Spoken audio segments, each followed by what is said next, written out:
आप का बुरा है राय साहब के? महाराज आनंद सिंह जी का उत्तर प्रदेश की राजनीति में, विशेष करके ये पूर्वांचल अवध क्षेत्र में उनका बहुत बड़ा योगदान रहा है।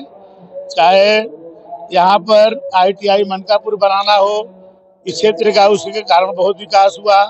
प्रदेश में कई बार मंत्री रहने के कारण, देश में सांसद होने के नाते इस क्षेत्र के विकास में उनका बहुत बड़ा योगदान रहा और उनकी एक अपनी अलग जो है व्यक्तित्व रहा है। ये सही है कि उनके जाने से ऐसे व्यक्तित्व को जो है हम लोग कमी हर समय रहेगी, लेकिन अपने रहते ही अपने योग्य पुत्र कीर्तिवर्धन सिंह जी को राजनीति में ला करके उस रिक्ति को पूरा करने का काम कीर्तिवर्धन सिंह जी करेंगे। आज वो देश की राजनीति में माननीय मोदी जी के मंत्रिमंडल में मंत्री हैं और उनके चिन्हों पर चल करके उनके सपनों को आगे करने का काम करेंगे। सर, आप सूबे में उत्तर प्रदेश सरकार में कैबिनेट मंत्री है, परिवहन मंत्री है। कुछ जनपदों में परमिट जो 500-700 रुपए लेकर के अस्थायी परमिट बनाई जाती है, उसके नाम पर एक गंदा खेल होता है। अधिकारी उसमें संलिप्त होकर के बढ़िया पैसा कमाने का प्रयास करते हैं। देखिए, ऑनलाइन हम लोगों ने परमिट कर दिया था, उसके कारण थोड़ा नेपाल वाली आप बात कहेंगे कि हम ही लोगों ने उसको पकड़ा है कि कुछ नेपाल का ऑनलाइन फर्जी परमिट बनाई गई है, उसकी जांच कराई जा रही है। जो भी दोषी होगा उस पर कार्रवाई की जाए। अभी आप आए थे इस नाम और आदमी के 13वें संस्कार में, मनकापुर अभी परिवहन के कनेक्टिविटी से जुड़ नहीं पाया है। सर, इसके लिए क्या करेंगे?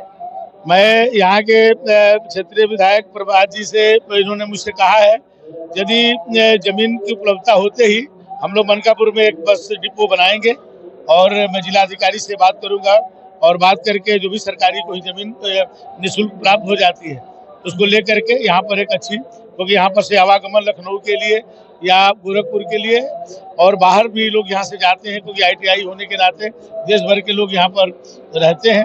तो यहाँ पर एक अच्छी सुविधा बस की हम लोग उपलब्ध कराएंगे।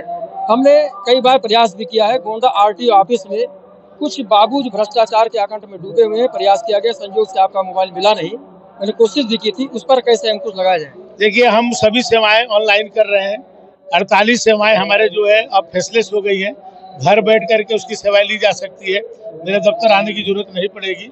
और अब माननीय मुख्यमंत्री जी से कार्यक्रम लिए हैं, जो CSC होती है, जो कॉमन सिविल सर्विस सेंटर होता है, गांव में होता है, वो 1.5 लाख है।